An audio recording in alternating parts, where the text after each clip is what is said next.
Save film chamber bring back the glory పేరుతో సినీ ప్రముఖులు film ఛాంబర్లో కొవ్వొత్తుల ప్రదర్శన నిర్వహించారు. ఆనాడు తెలుగు చిత్ర పరిశ్రమను మద్రాసు నుంచి హైదరాబాద్కు తీసుకురావాలనే ఉద్దేశంతో ఫిలిం నగర్ సొసైటీలో ఫిలిం ఛాంబర్ను ఏర్పాటు చేయడం జరిగిందన్నారు నిర్మాత సురేష్ బాబు.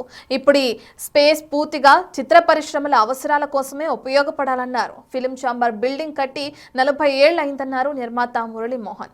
దీనిని చిత్ర పరిశ్రమకు సంబంధించి తప్ప వేరే వాటికి ఉపయోగించకూడదని చెప్పారు. వాటిపై ఒక అవగాహన వచ్చాకే కొత్త బిల్డింగ్స్ గురించి ఆలోచించొచ్చని అన్నారు. కార్యక్రమంలో అశోక్ కుమార్, జిమినీ కిరణ్, శివాజీ రాజా సహా తదితరులు పాల్గొన్నారు.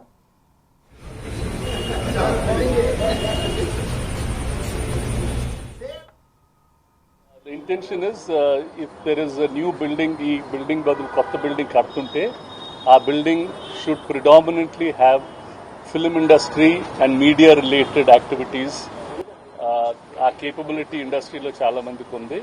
We can set it up in such a way that film production ki co-working spaces, anni offices pettukune daniki oka good area, preview theaters, just like how you have T-Hub for IT and startups, we should have something to remember that ee film nagar valla industry Chennai nunchi Hyderabad ku vachinappudu ee society gurinchi create chesi ee lands anni ichi ఇండస్ట్రీని అక్కడి నుంచి ఇక్కడికి రావడానికి this was one of the major బూస్.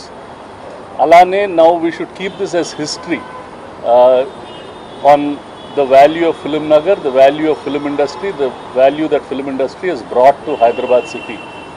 Telugu పరిశ్రమ ఇక్కడికి రావడం కోసమని ఆంధ్రప్రదేశ్ ప్రభుత్వం ఈ సైట్లన్నీ కూడా ఇచ్చి ఇక్కడ ఉండటానికి ఇల్లు, ఇది chamber, producers council, artist association, directors association, ఇట్లాంటివన్నీ కూడా ఫిలిం ఇండస్ట్రీకి సంబంధించిన ఆఫీసులన్నీ కట్టుకోవడం కోసం మినిమం మార్కెట్ కూడా అప్పటికి షాప్ పట్టు ఏరియా కూడా లేదు ఇక్కడ.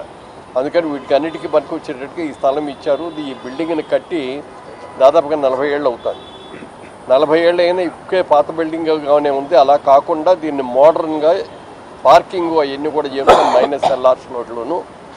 దీన్ని సినిమా ఇండస్ట్రీకి సంబంధించిన అన్ని సంస్థలు కూడా ఇక్కడే ఉండేటట్టుగా ఇప్పుడు ఆర్టిఫిషియల్ ఇంటెలిజెన్స్ అని వచ్చేసింది. దాంట్లో ఎన్నో సినిమాల్లో బ్రహ్మాండమైనవి ఉన్నాయి. వాటన్నిటికీ కూడా ఇక్కడ ట్రైన్కి సరిపడేటటువంటి హాల్స్ అవన్నీ కూడా కట్టుకోవాలి.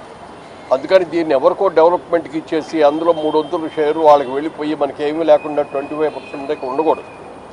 100కి 100 పాళ్ళు ప్రతి ఇంచి కూడా ఇది ఫిల్మ్ ఇండస్ట్రీకి సంబంధించిందిగా ఉండాలి తప్ప బయట వాళ్ళు ఎవరినో డెవలప్మెంట్ తీసుకొని ఇచ్చేది కాదు. ఇది ఇండస్ట్రీకి కావాల్సినటువంటి ఛాంబర్కి కానీ, ప్రొడ్యూసర్ కౌన్సిల్ కానీ, డైరెక్టర్ అసోసియేషన్ కానీ, మూవీ ఆర్టిస్ట్ అసోసియేషన్ కానీ, ఆడిటోరియంస్ కానీ, ఎడిటింగ్ సినిమా ఇండస్ట్రీకి సంబంధించినదే తప్ప ఇందులో బయటది ఏది కూడా రావడానికి వీల్లేదు. దానికోసమని అందరూ కూడా నిర్ణయం తీసుకున్నాం.